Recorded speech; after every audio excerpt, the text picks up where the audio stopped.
siapa pencipta manusia? Kita sebagai orang beriman mengatakan Allah Subhanahu wa taala. Buktinya mana gitu? Buktinya dari Quran. Karena di Quran itu yang menceritakan manusia tercipta dari apa, prosesnya bagaimana, berasal dari mana, sekarang hidup untuk apa, nanti pulang kemana. Yang bisa menceritakan begitu kan hanya yang menciptakan manusia gitu, Bang.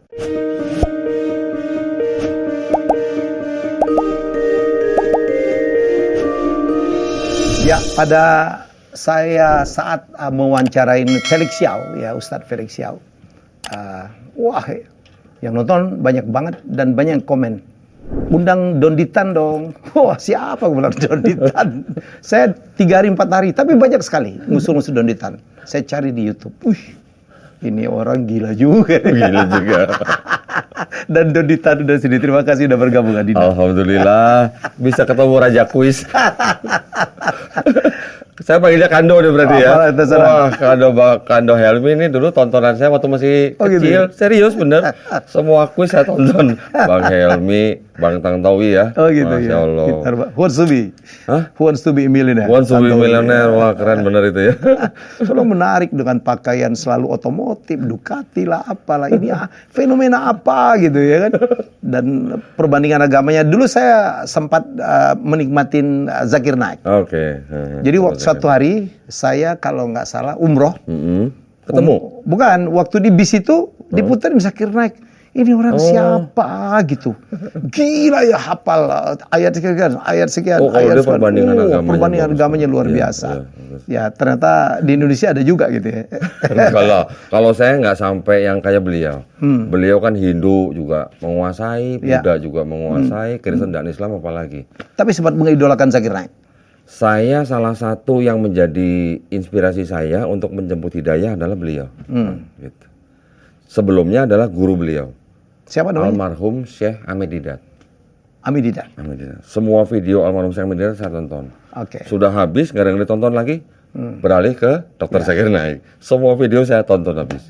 Sampai akhirnya beralih lagi ke kayak macam Syekh Yusuf Estes, Ustadz Noman Halikan, Ustadz Hussein Y, dan segala macam. Setelah saya masuk Islam, baru saya belajar Islam lebih banyak lagi dari ustadz-ustadz kita yang di Indonesia. Gitu, iya. Dan di hari ini kita tidak akan berdebat agama ya, kan agama kita sama gitu. Iya, sesama Muslim nggak boleh berdebat. Boleh berdebat untuk hal-hal yang positif gitu. Memang dulu agamanya apa? Dulu saya dari Kristen. Kristen, oke. Keluarga seluruh Kristen? Protestan, semuanya. Protestan? Iya. Oke. Terus apa yang membuat akhirnya Dondi memutuskan untuk masuk Islam? Ceritanya sih mungkin biasa aja ya, ya. Jadi awalnya tuh karena memang dari kecil saya sudah memang menjadi anak gereja gitu. Dari kecil udah dibawa gereja gitu lah ya. Yang di ini mana? Nusa Kambangan ya? Iya, ini Cilacap. Cilacap, oke. Tapi bukan di penjaranya bukan? ada selatnya gitu. Oke. Terus. Jadi dari kecil memang sama nenek saya tuh, sama mama saya tuh saya udah dijadikan anak gereja dari kecil. Sampai ada dibaptis, remaja, aktif segala macam. Jadi kita tumbuh dan besar memang di gereja. Di lingkungan gereja? Di lingkungan gereja. Gereja udah seperti rumah kedua saya lah gitu. Jadi saya tumbuh besar di gereja sampai akhirnya keluarga saya hijrah ke Jakarta. Oke. Ya masih meneruskan gerejanya. Sampai saya berumah tangga, sampai punya anak segala macam itu masih gereja semua. Terakhir tuh kira-kira 2007 lah ya. Tiba-tiba ayah saya masuk Islam. Ayah saya duluan. Oke. Masuk Islam. Ya memang waktu itu ayah pisah sama mami ya. Tapi saya ngeliatnya ayah saya tuh gimana ceritanya gitu ya. Seumur hidupnya istilahnya dari kalangan Tionghoa. Tionghoa kan memang ya kalau nggak Konghucu Buddha. Ya. Tapi kan akhirnya banyak dari keluarga Tionghoa memang mengikuti agama penjajah kita dulu. Nasrani. Masuk ke dalam Kristen. Kok tiba-tiba bisa masuk Islam gitu? Umur berapa ya masuk Islam? Waktu itu sudah sekitar berapa ya? Mungkin sekitar 50-an kali ya. Oke. Nah, saya mikir, loh, kok bisa ya? Dari Konghucu, Kristen, bahkan sudah bisa khotbah, di persekutuan lah ya. Tiba-tiba masuk Islam. Tapi saya amati, oke, mungkin ini karena pergaulan ya. Tapi dari kecil sebenarnya saya nggak punya impresi negatif tentang Islam. Benar. Karena saya juga tumbuh di kampung yang banyak Muslim. Banyak Muslim. Di Cilacap. Gitu ya. Jadi saya hanya berpikir begini, kan kita juga sudah sering baca kitab kita gitu kan, Bible kan. Jadi yang saya ketahui waktu itu, Islam dan Kristen itu hanya seperti dua orang anak, beda emak satu bapak gitu lah. Ya kan kita juga mengetahui di dalam kitab kita ada nama Ishak, ada nama Ismail gitu kan. Ada Abraham bapaknya dari dua istri yang berbeda, Sarah dan Hagar gitulah. Jadi saya hanya berpikir Kristen itu dari Ishak, Islam itu dari Ismail. Kita menyembah Tuhan yang sama gitu. Ya, impresi saya begitu dari kecil gitu sampai remaja sampai dewasa. Tapi belakangan ternyata kan Islam banyak di fitnah di media. Di Indonesia kita juga bisa melihat lah ya, media-media memang banyak juga yang waktu itu mendiskreditkan Islam. Di luar apalagi. Sampai akhirnya kita mendengar istilah Islamofobia. Ya. Betul kan? Kan nggak ada Kristenfobia kan nggak ada. Nggak ada. Adanya Islamofobia kan. Nah waktu itu saya jadi mulai berpikir apa benar Islam begini gitu ya. Semenakutkan itu. Ya, jadi kan apalagi dulu waktu peristiwa WTC lah. Ya, 9/11. Gimana coba? Saya waktu itu ingat ketika saya mendarat di bandara lama yang di Bangkok, TV memperlihatkan gedung WTC sedang ditabrak pesawat. Udah gitu yang disebut-sebut adalah Islam semua gitu. Jadi yang tadinya saya nggak punya impresi negatif, saya jadi bertanya-tanya apa benar Islam begini gitu. Akhirnya ketika 2002 saat itu WTC masih belum Islam? Belum, jauh. WTC kan 2001 kalau saya. Nah, papa saya aja masuk kurang lebih 2007. Nah, 2012 saya baru qadarullah melihat videonya almarhum Syekh Ahmad Didat itu. Nah, dari situ sebagai Kristen gitu ya, nonton videonya dai gitu. Yang ngomongin Bible saya gitu. Kan panas dong. Nah, ketika dia banyak ngomong Bible tuh begini dan juga banyak kontradiksi, kemudian banyak ayat yang tidak otentik, kemudian juga sangat-sangat diragukan bahwa itu adalah firman Tuhan. Ya walaupun masih ada gitu sisa-sisanya. Saya jadi nontonnya sambil buka Bible, Bang. Saya dulu udah familiar banget dengan kitab gitu kan. Jadi begitu dia sebut kitab ini pasal sekian, ayat sekian, saya cepat bukanya. Sampai meja kerja saya tuh penuh dengan catatan-catatan kertas yang post-it itu. Yang bisa lepas tempel. Post-it yang kuning ya? Yang kuning itu. Meja kerja saya dulu penuh dengan catatan itu. Lama-lama saya pikir, kayaknya kok benar juga apa yang dia ngomong gitu. Jadi akhirnya saya riset mandiri, cari tahu apa benar yang dia ngomong gitu. Dan saya ternyata dapat jawabannya dari kalangan Kristen, bukan dari kalangan mana-mana. Oh, ternyata begini ya. Akhirnya saya dapat buktinya dari kalangan Kristen juga. Loh, kalau sebuah kitab suci, di dalamnya ada kontradiksi, kemudian di dalamnya juga ada ayat yang tidak otentik. Tidak otentik ini artinya tidak asli. Artinya itu ayat bisa berupa tambahan atau sisipan. Bagaimana bisa disebut kitab suci gitu? Nah, dari situ saya berpikir, kalau gitu kitab saya nggak bisa disebut kitab suci dong gitu kan. Akhirnya saya mencarilah alternatif.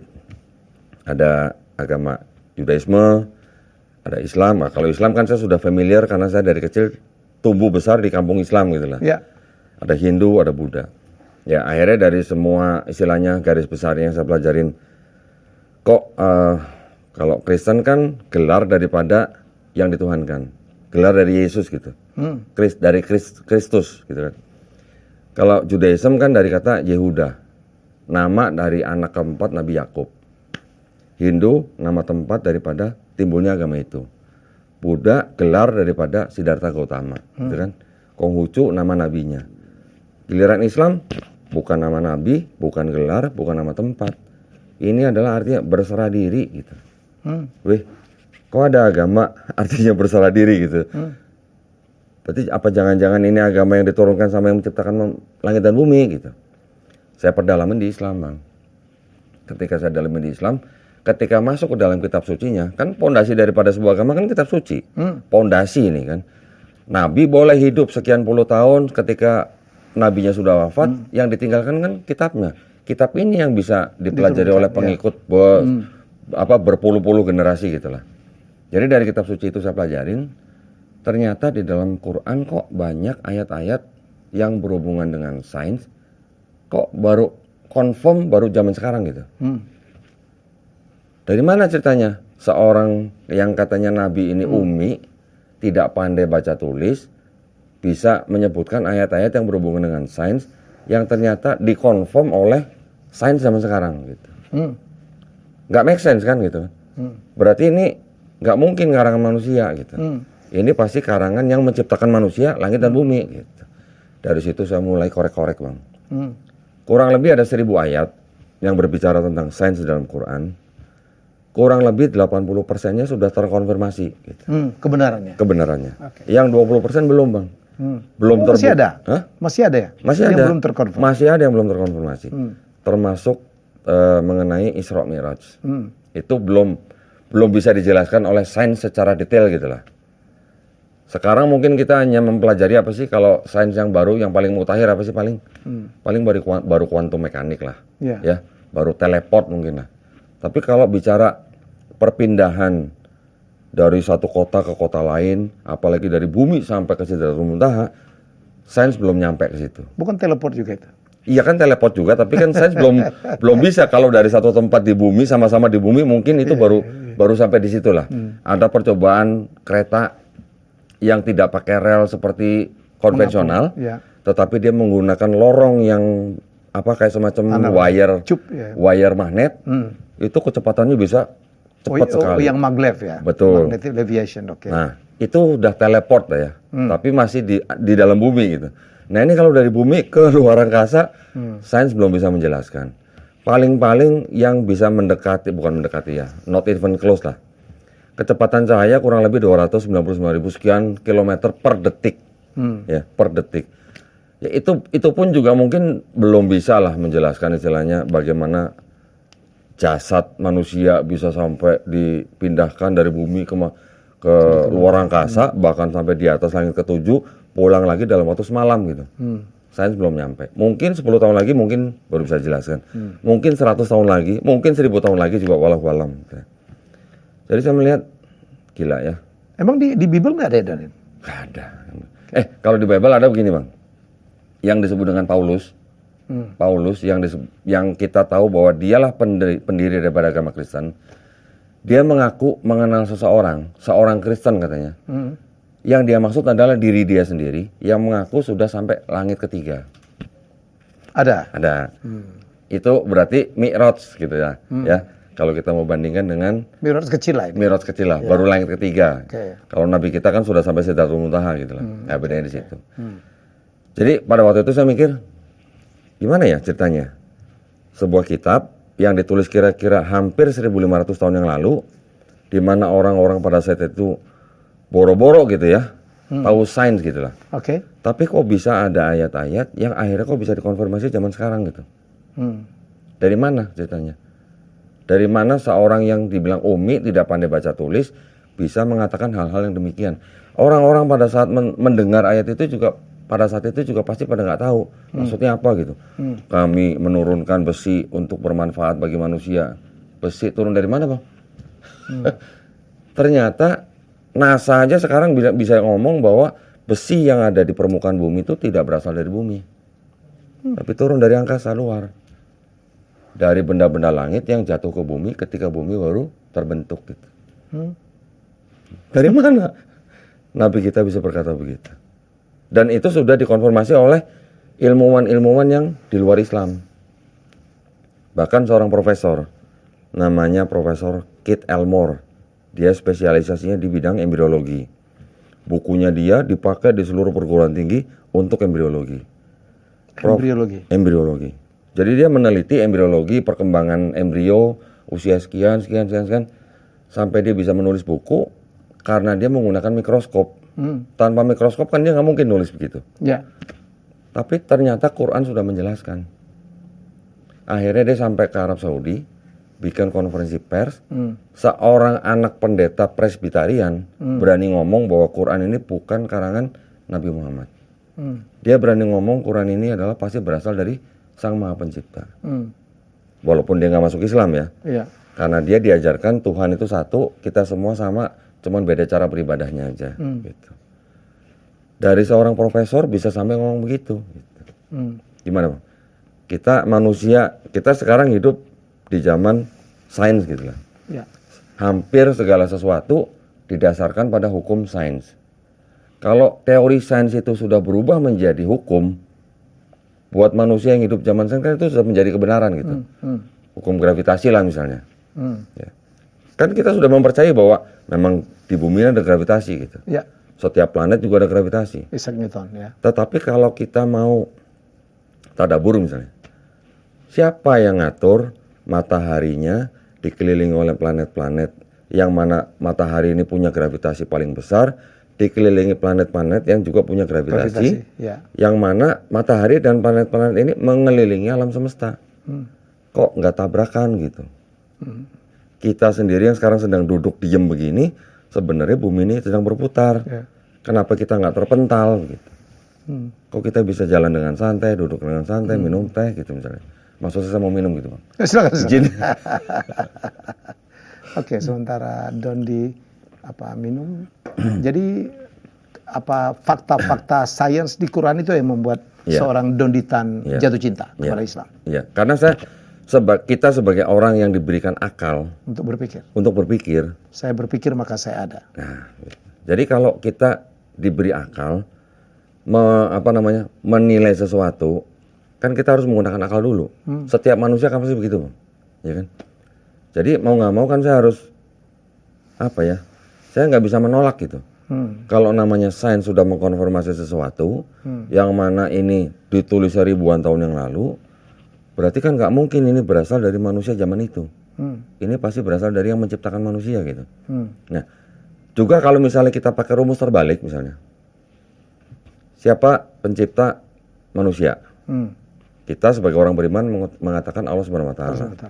Buktinya mana gitu? Buktinya dari Quran. Karena di Quran itu yang menceritakan manusia tercipta dari apa, prosesnya bagaimana, berasal dari mana, sekarang hidup untuk apa, nanti pulang kemana. Yang bisa menceritakan begitu kan hanya yang menciptakan manusia gitu Bang. Contoh kita beli barang elektronik. Di kardusnya kan pasti ada owner's book atau manual's book. Ya, karena yang menciptakan dia bisa menulis apa saja tentang produk ini gitu. Betul. Nah seperti itulah. Quran seperti owner's manual book gitu Bang. Buat saya pada waktu itu gitu. Bagaimana seorang produsen TV bisa menulis owner's book kalau dia tidak tahu cara kerjanya, harus di temperatur berapa, elektroniknya, listriknya di berapa hertz atau voltasenya berapa, kalau bukan dia menciptakan gitu. Terus kalau ada troubleshooting bagaimana gitu. Nah di Quran juga ada troubleshooting buat kita gitu.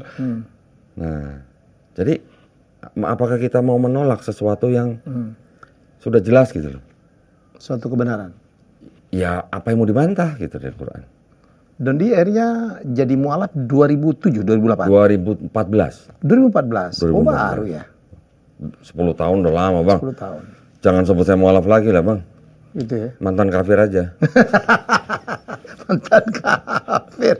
Mendingan saya disebut mantan kafir kan daripada mantan muslim. Jadi yang mau Islam kan siapa Don? Waktu itu saya bersahadat di sebuah panti asuhan, Bang. Di Cilacap? Enggak, di Jakarta. Sudah di Jakarta. Lucunya pada waktu itu saya datang, saya menghadap ke Pak Ustadz saya mau masuk Islam. Oh ya, dia nggak tanya kenapa masuk Islam, cuma dia bilang, Pak Dondi sekarang pulang dulu. Waktu itu saya datang udah cukup malam. Pak Dondi pulang dulu, besok pagi sebelum subuh Pak Dondi mandi junub katanya gitu. Niatnya begini-begini, jam 6 pagi baru datang sini. Ngerinya saya ikutin aja. Ngeri pasti belum bersih dia. Tapi ternyata belakangan ketika saya udah pelajari Islam lebih banyak dengan berbagai macam pendapat daripada ulamanya, saya mikir waktu itu kalau saya datang, terus saya disuruh pulang, sebelum saya datang paginya, kalau malam itu saya mati gimana? Kan niatnya udah dicatat tapi. Niatnya ya. Luar biasa. Sebenarnya tidak harus mandi junub dulu, itu hanya pendapat sebagian ulama. Kapan saja seseorang di luar Islam dia mau bersahadat, dia bisa langsung bersahadat. Tapi alangkah baiknya, ya kan? Iya. Di Inggris kan, Bang Elmu udah pernah di sana kan? Ada sebuah taman, Bang. Namanya Taman Hyde Park, ya kan? Hyde Park ya. Ada speaker's corner kan di situ kan? Di sudutnya ada sebuah tempat disebut speaker's corner. Tempat orang boleh bicara apa aja. Dan mereka berdebat banyak tentang agama. Sekarang yang banyak berdebat di situ yang adalah dari pihak Kristen dan Islam. Saya kira-kira tahun 2018 ketika saya muter-muter di daerah Sumsel, saya menerjemahkan banyak video debat antara umat Islam dan Kristen di Speaker Corner Inggris itu, Bang. Oh, saya nggak lihat kemarin lewat iPad ya. Wah, kalau ke sana saya harus mampir ke sana tuh. Jadi apa namanya? Perdebatan itu mereka bebas ngomong apa saja. Bahkan orang-orang mau menghina ratunya aja nggak ditangkap, asal nggak berantem misalnya. Ya. Ketika saya menerjemahkan di situ, saya baru juga banyak mendapatkan ilmu lah ya, gitu ya. Mereka bisa bicara apa saja, dan yang bicara juga bukan orang sembarangan. Ada sejarawan, ada teolog, macam-macam. Bahkan sampai ada rabi Yahudi pun turun ke situ. Ya. Nah, mereka bicara tentang agama bebas. Dari situ saya banyak inilah ya, inspirasi. Kurang lebih 2 tahun saya menerjemahkan kira-kira 100 video debat di sana. Jadi saya banyak wawasan di sana. Akhirnya baru saya bergabung dengan sebuah yayasan pembina mualaf. Tahun 2020. Yayasan pembina mualaf ini di Surabaya pusatnya. Namanya Yayasan Pembina Mualaf At-Tauhid. At-Tauhid. Nah, yayasan ini ternyata juga menempuh jalur perang pemikiran gitu. Jadi ya istilahnya dialog atau debat gitulah. Yang diperdebatkan ya masalah perbandingan agama tentang Kristen dan Islam. Selain daripada yayasan ini membina para mualaf, kita juga melakukan perang pemikiran. Kok bisa dong hampir hafal seluruh Bible ya, seluruh Injil ya? Enggak seluruh Bible. Enggak ada yang bisa hafal Bible. Meskipun pendeta nggak bisa hafal. Nggak ada yang bisa hafal. Ya, yang saya ketahui adalah saya tidak perlu menghafal satu Bible. Tetapi saya harus tahu inti-intinya aja. Konteksnya. Konteksnya. Karena ternyata gini Bang Helmi, ini mohon maaf ya, saya bukan. Setelah dipelajarin, ternyata Bible-nya saudara kita yang Kristen, itu kan ada 2 bagian Bang. Ada perjanjian lama, perjanjian baru. Ya. Yang perjanjian lama ini ternyata bukan punya Kristen. Yang perjanjian lama ini ternyata punya Yahudi. Nah, Yahudi sudah kurang lebih 5 abad sebelum ada Yesus, Bible-nya Yahudi sudah ada gitu. Nah, Bible-nya Yahudi ini yang diterjemahkan dari bahasa Ibrani ke bahasa Yunani, kemudian beredar sampai abad ke-4 Masehi, baru menjadi perjanjian lamanya Kristen. Ditambah dengan perjanjian barunya Kristen, itulah menjadi Bible-nya Kristen. Nah, masalahnya di mana? Masalahnya adalah perjanjian lama ini yang dipakai oleh Kristen, itu dipahami dan ditafsir oleh Kristen secara berbeda dengan pemahaman dan tafsirnya orang Yahudi. Tentang apanya? Tentang konsep ketuhanannya, tentang konsep Mesiasnya, tentang konsep keselamatannya. Gitu Bang. Jadi apa yang dipahami oleh orang-orang Yahudi di dalam kitab mereka yang namanya Tanakh, ketika sudah berubah menjadi kitab Septuaginta dalam bahasa Yunani, kemudian berubah menjadi perjanjian lamanya orang Kristen, konsep ketuhanannya sudah berbeda dengan perjanjian barunya gitu. Konsep keselamatannya juga sudah berbeda. Konsep peribadatannya juga sudah berbeda. Karena orang Kristen ini sesuai dengan apa yang teks di dalam perjanjian baru, sesuai dengan apa yang diajarkan oleh tokoh yang bernama Paulus, itu sudah berubah. Karena menurut Paulus, hukum Taurat yang ada di dalam perjanjian lama itu sudah batal dengan matinya Yesus di atas kayu salib. Otomatis orang-orang yang percaya dengan kematian Yesus di atas kayu salib itu sudah tidak harus hidup di bawah hukum Taurat gitu. Sedangkan orang-orang Yahudi yang mempunyai kitab Tanakh ini, mereka tetap hidup di bawah hukum Taurat. Gitu. Jadi orang Yahudi itu sebenarnya juga pure monoteisme. Tetapi ketika masuk ke dalam perjanjian baru,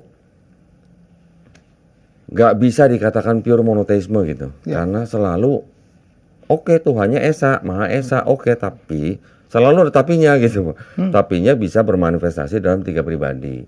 Nah, kan itu klaimnya Kristen kan? Bahwa Kristen kan selalu bilang, Tuhan kami juga Maha Esa, tapi bisa bermanifestasi dalam 3 pribadi. Trinitas. Sedangkan kalau di dalam Yahudi, di dalam kitab mereka, itu jelas-jelas Tuhan bukan manusia, Tuhan bukan anak manusia, Tuhan tidak akan berubah. Nggak ada bedanya dengan lam yalid walam yulad, gitu Bang. Dan juga di dalam Yahudi, konsep keselamatannya tidak ada orang yang bisa menanggung dosa orang lain. Gitu. Seorang anak tidak menanggung kesalahan ayahnya, seorang ayah tidak menanggung kesalahan anaknya. Ya. Berarti kan tidak ada orang yang harus mati di atas kayu salib untuk menanggung dosa yang lain gitu. Tetapi ketika bergeser ke perjanjian baru, Tuhan yang tidak bisa Tuhan yang bukan manusia itu, Tuhan yang bukan anak manusia itu, Tuhan yang tidak bisa berubah itu bisa berubah menjadi Yesus gitu. Sudah ada perubahan, sudah ada perbedaan gitu. Konsep keselamatannya di dalam Yahudi bilang apa? Mau selamat bertobat, karena tidak ada orang yang bisa menanggung kesalahan orang lain gitu. Mau selamat bertobat, jauhkanlah perbuatan-perbuatan jahatmu dari depan mataku, dari depan mata Tuhan maksudnya. Belajar berbuat baik, berhenti berbuat jahat, kendalikan orang kejam, upayakan perjuangkan hak anak-anak yatim, perjuangkan perkara janda-janda. Kalau bertobat seperti itu, jikalau dosamu merah seperti kirmisi, akan putih seperti salju. Jikalau dosamu merah seperti kain kesumba, akan menjadi putih seperti bulu domba. Artinya kan dosa yang maksimal jadi minimal, Bang. Dihapuskan. Berarti kan nggak ada yang perlu mati di atas kayu salib gitu. Konsep ini ketika masuk dalam perjanjian baru, bilangnya berubah gini. Kalau kamu tidak percaya Yesus yang sudah mati di atas kayu salib itu sebagai Tuhan dan Juru Selamat kamu tidak akan selamat. Bedanya di situ. Nah, perbedaan-perbedaan itu juga yang akhirnya juga membuat saya, ternyata kalau kita tahu sejarah kitab sendiri, perbedaan konsep antara perjanjian lama dan perjanjian baru, ya bagaimana ya? Bagaimana kita bisa menyebut bahwa ini sebagai kitab suci yang murni monoteis gitu. Dan ini diakui sebenarnya oleh Bapak Gereja juga, Bang. Di abad keempat malah. Oleh seorang santo namanya Santo Gregory Nyssa, yang mana dia bisa menyimpulkan bahwa monoteismenya Yahudi atau Yudaisme digabungkan dengan politeismenya Kristen. Digabungkan gini. Jadi seolah-olah kayak semacam penyatuan konsesi gitulah. Ya. Nah, jadi monoteis digabung dengan politeis. Jadi apa? Monopoli berarti. Kalau waktu Don masuk Islam, keluarga gimana? Selain bapak udah ya masuk Islam? Ya, waktu saya masuk Islam kan saya pikir, keluarga saya nanti mau banyak nanya saya nih. Tapi kan pada waktu itu saya sudah mandiri. Dijawab dong. Ya. Tapi pada waktu itu kan saya sudah mandiri, Bang. Ya sudah berkeluarga lah ya. Jadi kan saya harus paling tidak menyiapkan jawaban kalau saya ditanya sama keluarga besar saya gitu. Urusin jawaban udah ya sudah mempelajari kan sebelumnya. Ternyata yang nanya cuman kakak perempuan saya, Bang. Ya namanya kakak beradik ya. Biasa. Berapa saudara? Tiga. Saya nomor 2. Kakak perempuan saya nanya ya biasa gini. Lu ngapain masuk Islam gitu kan? Saya jawabnya gini. Gua mengikuti Yesus. Kaget ya. Karena selama ini memang kebanyakan orang-orang Kristen mengaku sebagai pengikut Yesus. Tetapi ternyata yang diikuti adalah Paulus. Saya bilang, enggak, selama ini kita nggak ikut Yesus. Selama ini kita ikut Paulus sama. Loh gimana ceritanya? Nah, saya kasih lah ayat-ayatnya. Ya, dia nggak bisa jawab, ya ini sudah masing-masing. Udah cuma itu aja ternyata. Saya udah belajar sekian banyak nih untuk siapin jawaban. Ternyata yang nanya cuma begitu aja. Keterusan. Jadi keterusan gitu. Nah, ketika saya bergabung dengan Yayasan Pembina Mu'alafat Tauhid itu ya alhamdulillah jadi pengetahuan saya tersalurkan gitu lah, Bang. Berapa Injil yang udah dibaca atau kalau dipelajarin? Saya lihat Anda berdebat gitu ya. Wah, lihat ini keluarin buku nih, lihat di sini. Wah, pulang ke Dodi gila juga nih. Gini, Bang. Setelah saya belajar Islam, ternyata saya harus merubah sebutan kitab saya yang dulu. Kalau dulu sebagai Kristen saya menyebut kitab saya ini Alkitab atau Injil gitu kan. Ya. Ternyata ketika kita sudah di dalam Islam, saya sudah di dalam Islam, saya mengetahui Taurat, Zabur, Injil yang disebut dalam Quran, setelah saya pelajarin, ternyata itu bukan Bible-nya Yahudi dan bukan Bible-nya Kristen. Ya, itu menurut pendapat saya. Kenapa? Karena Taurat, Zabur, Injil adalah wahyu-wahyu yang diturunkan Allah Subhanahu wa taala untuk Bani Israel pada zaman itu. Setuju, Bang? Ya. Jadi kalau begitu, wahyu bentuknya seperti apa sih? Wahyu adalah pesan atau pengetahuan yang langsung diterima oleh sang nabi lah ya. Langsung masuk dalam kolbu nabi. Nabi memberitahukan kepada umatnya, itulah adalah wahyu yang disampaikan kepada umatnya. Ya kan? Nah ketika nabi itu sudah nggak ada, wahyunya kemana? Yang ikut bersama nabinya berarti kan? Iya. Saya juga sudah mempelajari bagaimana Bible-nya Yahudi tersusun, kapan disusun, oleh siapa? Oleh kelompok-kelompok yang berasal dari mazhab-mazhab yang ada di dalam Bani Israel ketika mereka dibuang ke Babilonia. Itu mulai saat tersusunnya kitab Yahudi itu di situ gitu. Nah, finalnya baru tersusun di abad ke-5, kira-kira tahun 450 sebelum Masehi. Gitu ya. Nah, pertanyaannya adalah apakah Nabi Musa alaihissalam yang kita kenal dalam Islam, ya, di dalam Yahudi kan juga ada. Apakah Nabi Musa yang menulis kitab Taurat? Apakah Nabi Daud yang menulis kitab Zabur? Apakah Nabi Isa yang menulis kitab Injil? Ternyata bukan semua, Bang.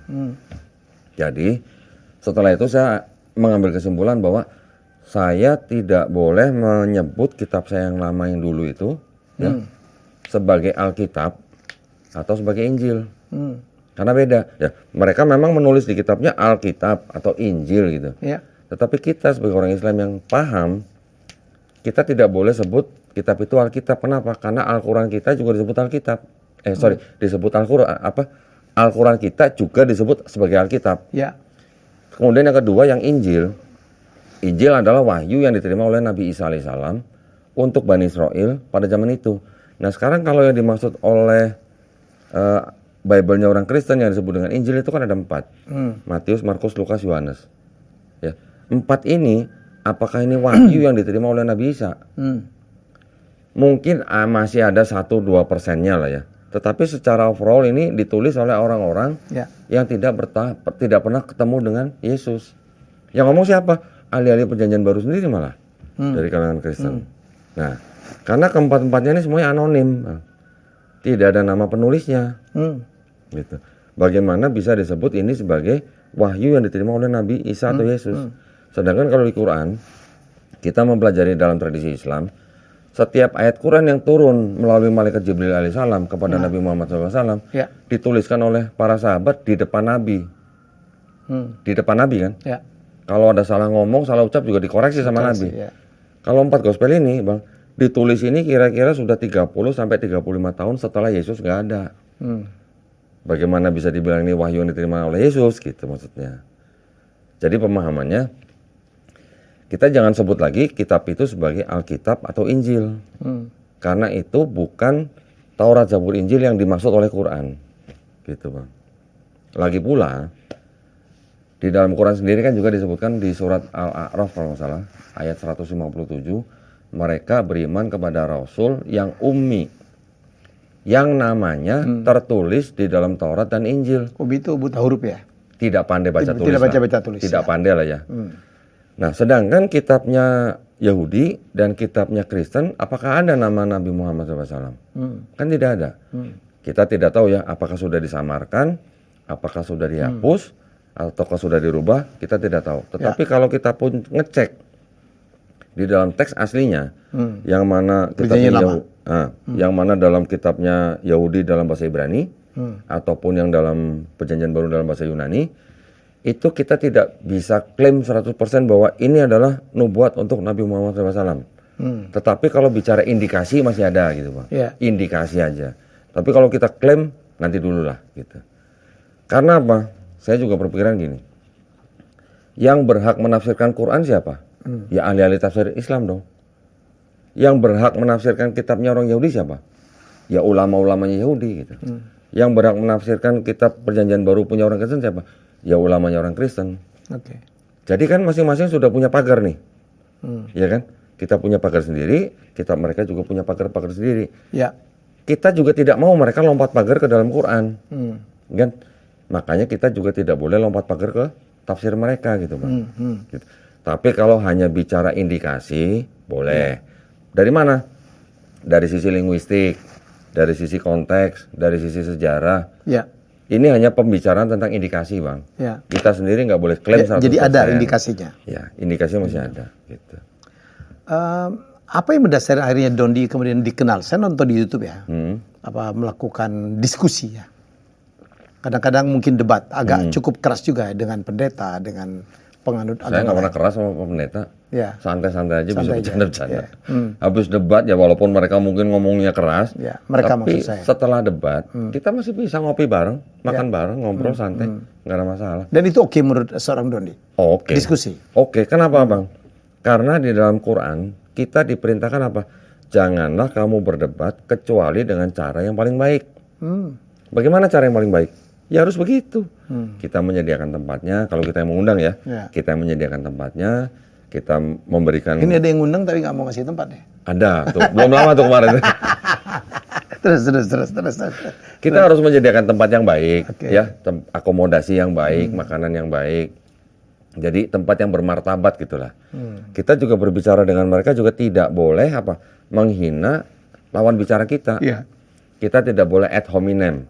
Dan kita di dalam Quran juga dilarang untuk Untuk menghina sesembahan mereka. Ya kan? Setuju. Kita harus saling menghormati. Betul, karena kalau kita menghina sesembahan mereka, nanti mereka juga akan menghina Allah Subhanahu Wa Taala tanpa pengetahuan gitu. Itu yang kita harus ikutin, itu batasan di dalam Quran begitu. Maka itulah kita kalau berdebat bukan berarti kita cari musuh, bukan. Kita bertukar pikiran nih, bertukar argumen, tapi harus secara ilmiah. Maksudnya ilmiah gimana? Ada dokumennya, ada buktinya. Nggak boleh cuma asumsi berangan-angan gitu ya. Nah gitu. Jadi ketika saya bisa membukakan ayat-ayat di dalam kitab mereka sendiri, nah silakan bantah gitu loh. Yang berkontradiksi misalnya, atau yang tidak otentik misalnya. Sampai akhirnya pernah saya berdebat dengan seorang pendeta. Saya bisa akhirnya membuat dia mengaku bahwa kitab dia bukan kitab suci. Saya bisa membuat dia mengaku bahwa di dalam kitab dia ada sebuah kitab yang tidak diketahui siapa penulisnya. Saya bisa membuat dia mengaku bahwa ada sebuah ayat di dalam kitab dia yang bukan firman Tuhan gitu. Kemampuan debatnya seorang Dondi itu dari mana sih belajarnya? Saya nggak tahu ya, mungkin saya nggak kalau belajar. Punya pengetahuan iyalah satu hal, one thing ya. Tapi hal kedua kan menyampaikan, apalagi diskusi ya, menghadapi juga orang yang juga pinter-pinter, menguasai kepercayaannya, agamanya nggak gampang menurut saya. Kalau saya nggak belajar teknik debat secara khusus nggak, Bang. Tetapi orang berdebat kan punya gaya masing-masing ya. Ada yang punya gaya retorika gitu. Orang tidak perlu menjawab, dia sendiri yang menjawab karena retorikanya bagus.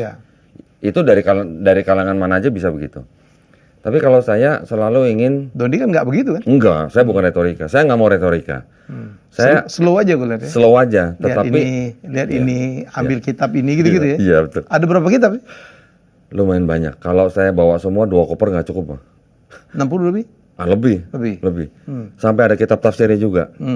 Jadi kalau teman-teman debater Islam saya yang lain, kadang-kadang setelah mereka mengamati debat saya tuh kadang mereka ngomong begini, Dondi ini kalau debat itu seperti orang menggiring orang sampai ke pinggir jurang, habis pinggir jurang baru jorokin gitu.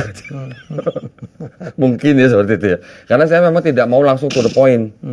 Saya ingin membangun ingin menggugah atau mengajak mereka berpikir dari sebuah isu yang ada latar belakangnya gitu. Jadi jangan hanya orang tahu endingnya, mereka harus tahu dari ujungnya gitu loh. Jadi supaya saya minta yang menonton juga paham global konteksnya gitu.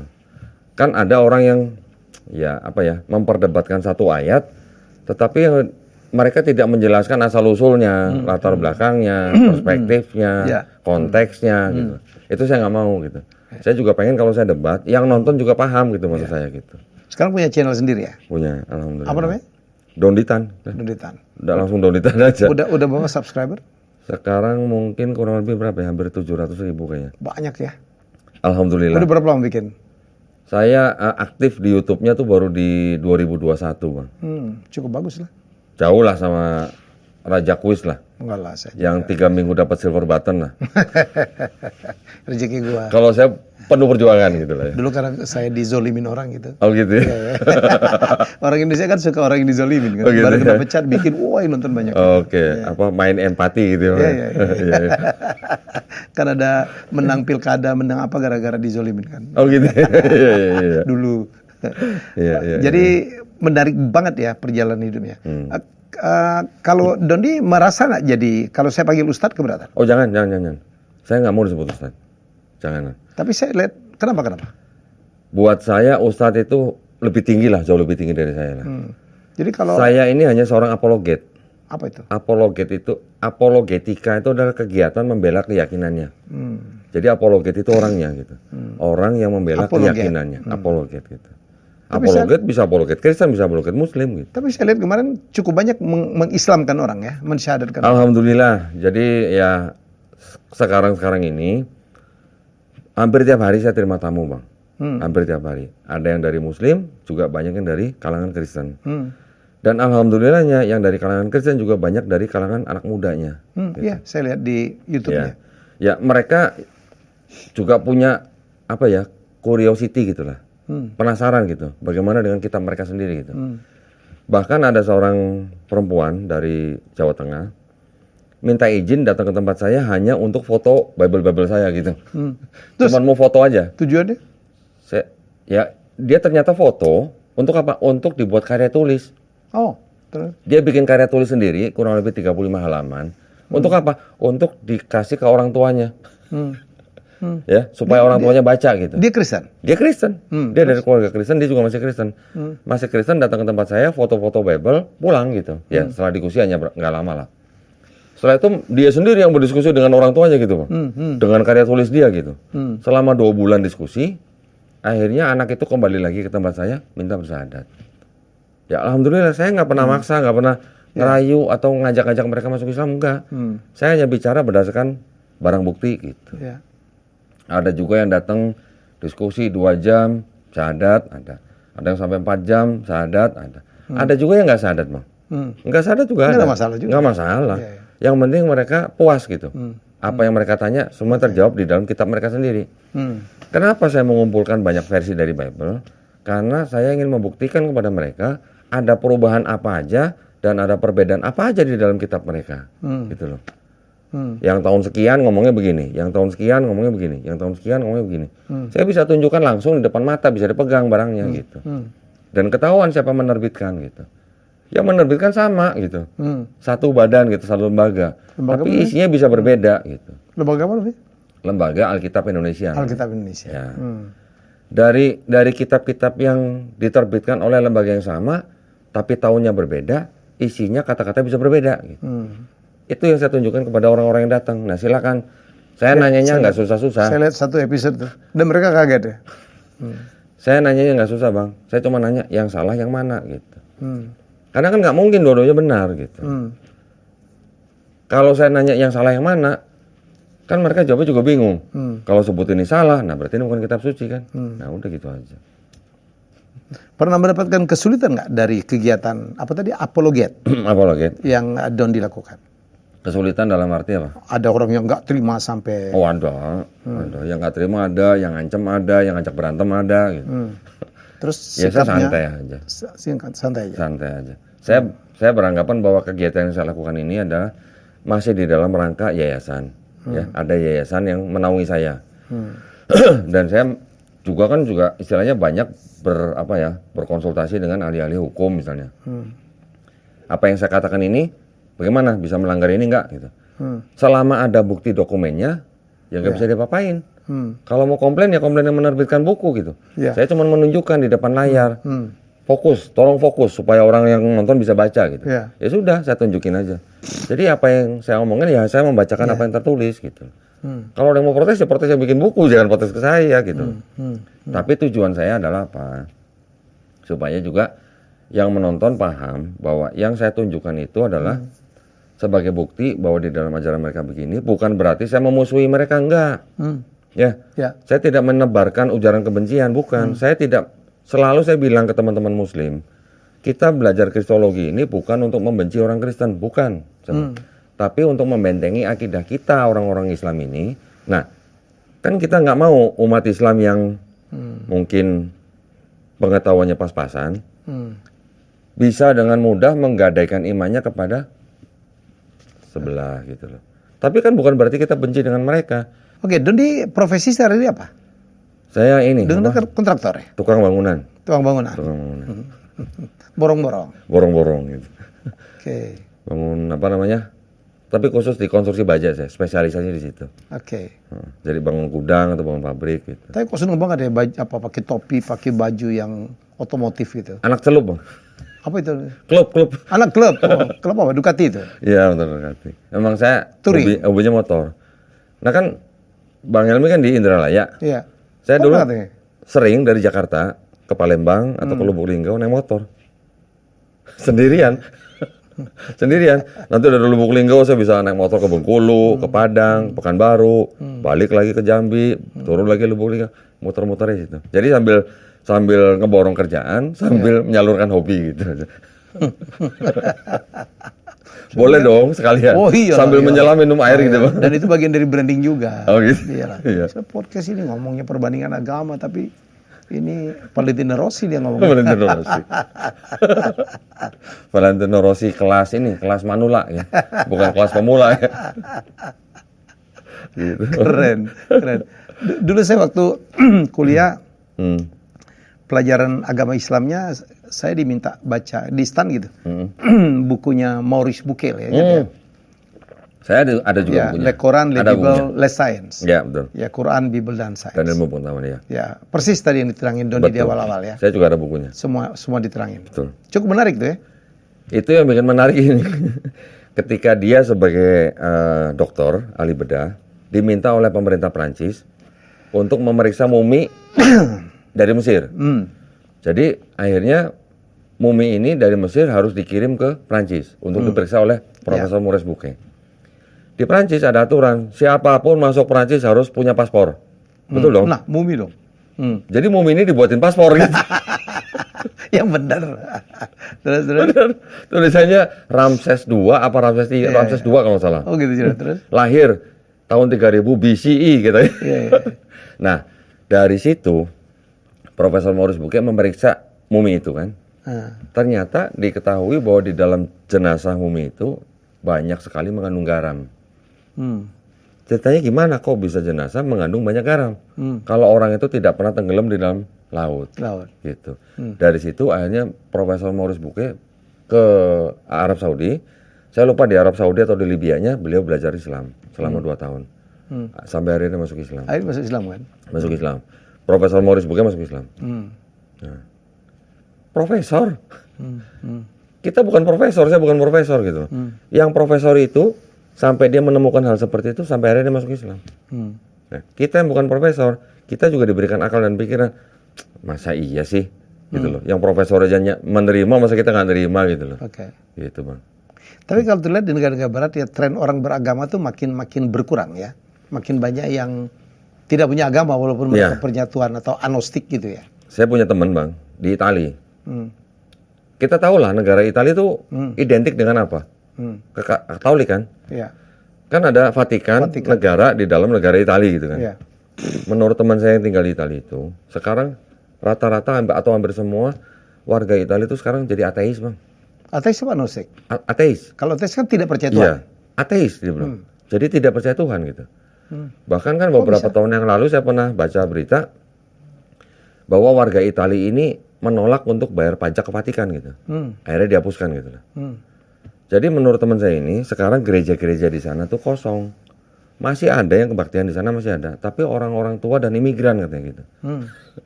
Yang warga-warga Italia udah ateis. Nah, nanti yang dari ateis ini bisa menjadi akhirnya mungkin menjadi apa? Islam. Jadi ada perjalanannya gitu dari Katolik. Bisa gitu. Iya bisa. Bahkan teman saya dari Kristen menjadi Yudaisme dulu baru masuk Islam ada. Nanti ada lagi yang dari Kristen ateis baru Islam ada juga yang begitu. Namanya istilahnya gini, Bang. Istilahnya orang yang istilahnya bergantung kepada orang lain, akhirnya lama-lama juga dia pasti akan merasakan bahwa dia juga harus mempunyai pegangan selain manusia gitu. Contoh lah misalnya naik pesawat misalnya. Ya. Toto pilot mengatakan para penumpang yang terhormat kita akan segera jatuh gitu. Gimana kira-kira? Ingat Tuhan Gitu. semua itu. Iya. Langsung ingat Tuhan gitu kan? Iyalah. Kira-kira yang ateis gimana kira-kira? Mungkin secara sadar, kalau dia sadar, nggak ada Tuhan ya udah santai aja atau dia panik atau gimana. Tapi secara naluri, Ya. walaupun orang ateis, Sekalipun. dia akan minta tolong sama siapa? Kalau nggak sama Tuhan gitu. Nah itu jadi ya oke, sekarang mungkin banyak ateis karena mungkin orang tidak mau mengikuti aturan agama. Mungkin salah satunya adalah itu. Dianggap memberatkan atau apa gitu ya. Dianggap mengganggu atau memberatkan. Padahal kalau dia mempelajari aturan agama, terutama dalam Islam, Iya. yang katanya berat, yang katanya merepotkan, yang katanya beban, Iya. ternyata yang berat dan yang menjadi beban itu ternyata itu adalah kebutuhan untuk manusia. Gitu. Bukan untuk yang memerintahkan gitu. Sholat misalnya. Orang pikir dengan sholat itu kita melayani yang menciptakan kita. Tapi ternyata sholat itu adalah kebutuhan untuk kita gitu. Berzikir juga begitu, bersolawat juga begitu. Semuanya kembali ke kita kok gitu. Nah itu yang mungkin orang-orang belum tahu. Termasuk zakat dan sedekah. Termasuk zakat, termasuk apa namanya Ada puasa. yang salah kaprah itu ya. Termasuk puasa juga kan Bang? Puasa juga ya. Kita puasa benar. Saya puasa. Nah kayak Bang Helmi sekarang puasa. Untuk apa? Apakah untuk orang lain? Apakah untuk Allah Subhanahu Wa Taala? Kan untuk Bang Helmi sendiri. Gitu. Saya bayar kemarin ada bolong. Tapi saya tahu puasa itu sehat banget. Sedangkan kalau kita pergi ke dokter, kita bayar ke dokter. Dokter itu tahu penyakit kita, dokter itu bisa suruh kita puasa kan Bang? Iya. Kita bayar ke dokter. Nah ini kita dapat perintah dari agama suruh puasa, yang artinya malah fungsinya buat kita, bukan buat orang lain, bukan buat siapa-siapa gitu. Ya memang mungkin kalau efek sosialnya juga ada. Dengan berpuasa kita juga bisa merasakan laparnya orang-orang miskin nih. Atau juga kita bisa membantu nih orang-orang miskin. Dan menahan emosi. Tetapi kan itu kan istilahnya aturan yang diturunkan untuk manusia, yang gunanya juga untuk manusia gitu. Ya mungkin itu orang-orang yang belum paham aja. Gitu aja Bang. Kalau Sang Pencipta kan nggak butuh apa-apa dari kita. Iya, kita sholat nggak sholat juga Allah tetap Allahu Akbar ya. Nggak berkurang dia. Nggak berkurang. Dan nggak perlu dibela-bela juga. Iya. Ya maksudnya kalau membela kan gini, ada orang beranggapan kok Allah mesti dibela sih gitu. Ya gitu ya. Seperti contoh yang kemarin nantang saya gitu ya. Yang nggak mau sewa tempat itu kan. Kan dia punya kasus kan ya kurang lebih.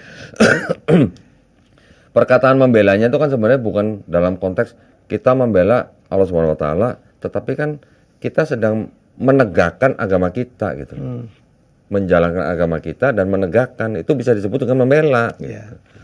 Bukan berarti gimana ya? Memang bahasa kadang-kadang bisa menjadi rancu, Bang. Ya. Yang jelas Nabi kita mengajarkan kita untuk menghormatin agama lain, kepercayaan lain. Betul ya, Don ya? Iya, betul. Ya, jadi kalau kita diskusi saling belajar lah, itu bukan sesuatu yang tidak boleh. Betul. Gitu, ya. Lakum dinukumnya tetap Bang. Ya. Lakum dinukumnya tetap. Agamamu ya. Tetap. Tetapi kan kita bukan berarti nggak boleh ngejagain saudara kita dari upaya-upaya pemurtatan. Ya. Gitu dong. Ya. Oke, jadi senang sekali saya bisa diskusi hari ini. Saya belajar banyak. Ya. Don Ditan sudah hadir. Banyak. Saya kaget ternyata dia pernah ke Indralaya. Gitu. Ternyata dia kontraktor. 2018 saya ngekosnya di Jalan Angkatan 66 Bang. Oh gitu. Palembang banget. Istri saya kalau suruh ngekos di Palembang seneng dia. Kenapa? Palembang atau Lubuk Linggau seneng. Kenapa? Makannya. Empek-empek. Jadi ternyata kita juga baru tahu ya, empek-empeknya yang di kota Palembang atau Lubuk Linggau, yang di pinggir jalan lebih enak. Itu masih lebih enak daripada empek-empek yang di Jakarta yang restoran besar. Iya, kan lebih enak. Itu kata istri saya begitu. Di Palembang ada pempek 1.000 Don. Enak. Udah gitu juga cukanya juga beda Bang. Iya. Beda jauh cukanya sama di sini. Makanya sekarang Bang Helmi, kalau istri atau saya lagi pengen makan pempek nih, kita nggak nyari yang istilahnya bisa beli online yang di Jakarta, enggak. Kita tinggal WA toko pempek yang di Lubuk Linggau. Oh iya, hasil kirim. Dia kirim hari ini, besok sore nyampe tempat kita. Di vakum. Oh, itu beda rasanya. Dulu itu zaman saya waktu kecil justru yang pempek yang pakai itu tuh. Kardus? Bukan. Ape-ape gitu yang jualan. Oh, ape sama inci-inci gitu. Dalam dalam kayak basket gitu. Iya. Wah, itu enak betul. Di atasnya dikasih kain basah gitu. Iya, kenapa bisa rasanya beda ya? Enak banget. Dan gak digoreng, lebih sehat. Gitu ya. Iyalah, dan saya ngeliat juga kan orang-orang sana juga memang dalam suasana apapun cemilannya pempek. Kapal selam dimakan.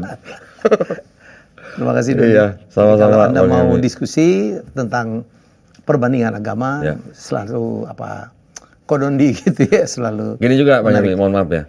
Jadi di Yayasan Pembina Mualaf Fatawid ini saya diamanahkan menjadi ketua Litbang.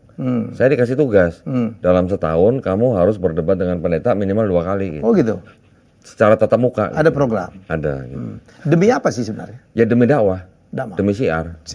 Jadi ya yang target kita bukan pendetanya, penontonnya gitu. Penontonnya. Iya. Makanya ada YouTube channel Iya. dan Dondi sekarang muncul di mana-mana ya. Alhamdulillah gitu. Ke Dedi udah. Ke Dedi belum? Dedi belum. Denny Sumargo udah. Densus sudah. Densus. Belum lama kemarin dari Raja Dangdut. Oh Rama. Oh lucu ya gue liat ini ya. Dari kemarin belum lama dari Raja Dangdut, sekarang ke Raja Kuis. Masya Allah. Bisikan apa? Bisikan Roma. Bisikan Roma. Seru itu saya pernah. Alhamdulillah ya. Masya Allah. Mudah-mudahan Bang Haji sehat-sehat terus. Iyalah. Ya, sudah Panutan senior. kita lah. Iya. 70. Tontonan dari kecil, Bang. Iyalah. Iya kan kita kecil kan nontonnya kan yang apa? Judi, darah muda, begadang gitu. Alhamdulillah bisa ketemu legend. Ke studionya Ke langsung. studionya beliau di daerah Depok. Baik Doni, terima kasih. Sama-sama Bang Tetap Helmi, sehat, mudah-mudahan tetap sehat Bang Helmi, Sama-sama. ya. Iya. Sama-sama mendoakan. Salam buat keluarga. Ya, oke. Jadi saya mengundang beliau hanya untuk kepengen tahu aja. Jadi ini satu fenomena baru. Dan lebih jelas siapa beliau, kenapa begitu ya. Jadi supaya tidak banyak juga salah kaprah, salah pengertian. Saya itu selalu mengatakan orang kadang-kadang nggak banyak tahu tapi ngomongnya lebih banyak daripada yang banyak tahu. Ini yang bahaya. Jadi nggak ada maksud apa-apa. Ya, jadi terima kasih dan kita jumpa dengan tamu hebat saya selanjutnya. Bye-bye. Assalamualaikum warahmatullahi wabarakatuh. Waalaikumsalam warahmatullahi wabarakatuh. Terima kasih sudah menonton Helmi Bicara. Jangan lupa untuk like, komen, share, dan subscribe.